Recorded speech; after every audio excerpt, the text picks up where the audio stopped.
guys and welcome. In this video I'll show you how you can easily use the DriftMaster to create your own drift and racing cars. Let's begin by opening the main DriftMaster folder. Go to Blueprints and open the car list blueprint. Now you're going to go to default values and add a new variable.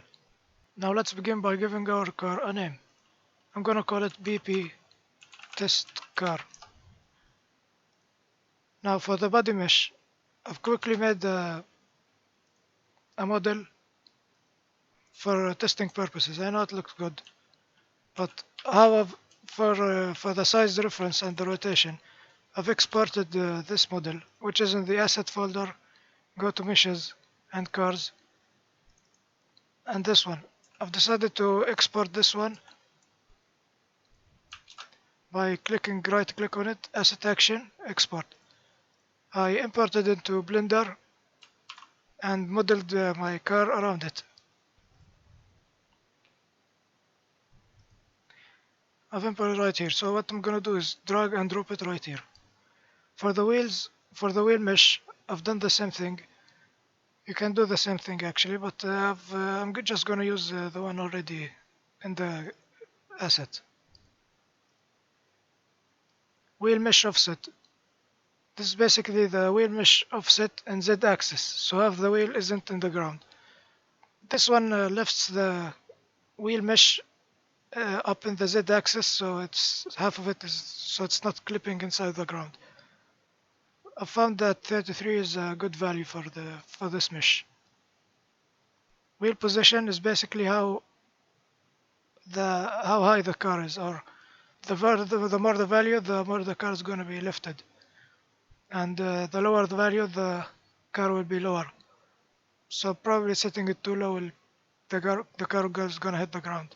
I'm gonna go with 100 for now. Spring damping, spring coefficient, it's basically the suspension hardness. Spring damping is how bouncy the suspension is, and coefficient is how soft it is.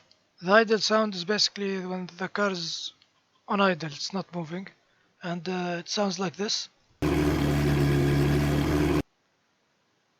And the rev sound is basically when the RPM is not at 0. It sounds like this. Okay, acceleration is basically the power of the car, or the acceleration power. I'm gonna keep it at 1000 for now. Steering is basically the steering power of the car. The higher the value, the more powerful turning, or like the faster it turns. Snap steering, you should basically check this box only for non-drift cars. If you have a drift car, then don't turn it on. But if you have a racing car that is not a drift car, you should check this box. Makes the turning better for handling. Traction, basically you can think of it as how slidey the car is. For drifting, I found that this value feels good. Max speed in kilometers, but this basically explains itself. It's the maximum speed in kilometers that a car can reach.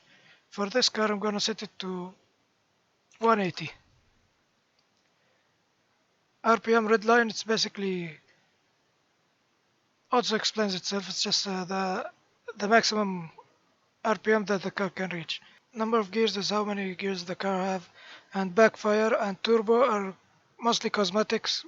So backfire is basically or anti-lag, you can also call it the pops and bangs from the exhaust. Turbo is also cosmetic sounds. We're gonna try them out later. But make sure that backfire and turbo are dependent on gears and max speed in kilometers and RPM. From max speed to turbo, these values are all dependent on each other. You can play around with them to achieve the best feel that you want. Alright, so what I'm gonna do now is go back to the name and copy it. Now the name is very important. What I'm gonna do is go to the blueprints folder. You see BP main drift controller. Create a child blueprint and copy the name right here. The name of the blueprint has to be the same as the name you set in the car list.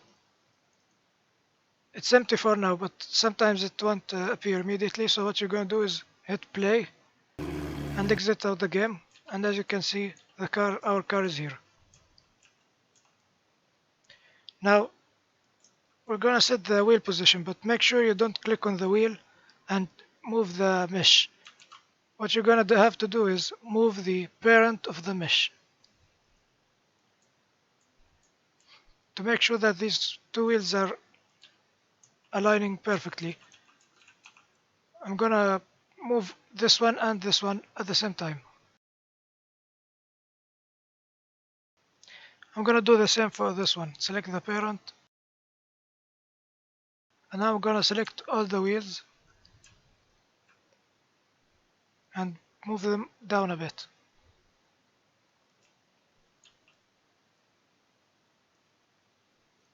One more step. Let's position the exhaust. You can find the exhaust by finding this arrow right here, or in the components window, mesh muzzle flash.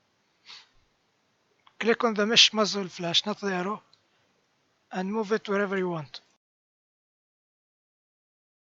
Compile and save, hit play. Alright, there's one more thing to do. Go to the project settings, type default in the search bar,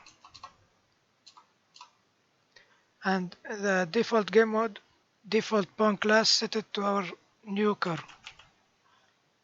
You can use your own method to choose the car that you want to play with.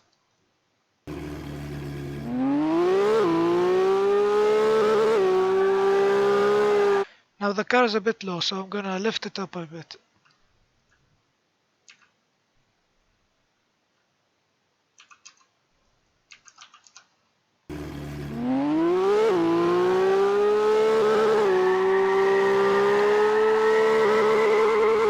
This looks good, but let's make it a bit better.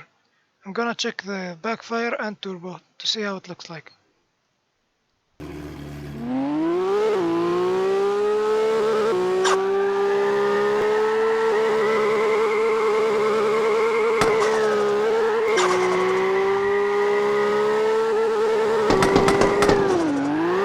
Alright, let's say that you don't really feel like drifting, you want a racing car.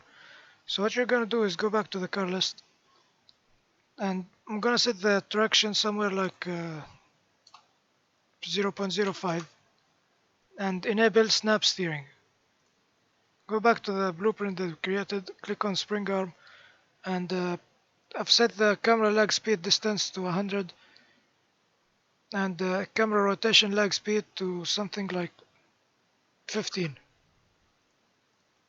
Compile, save, and let's try it out.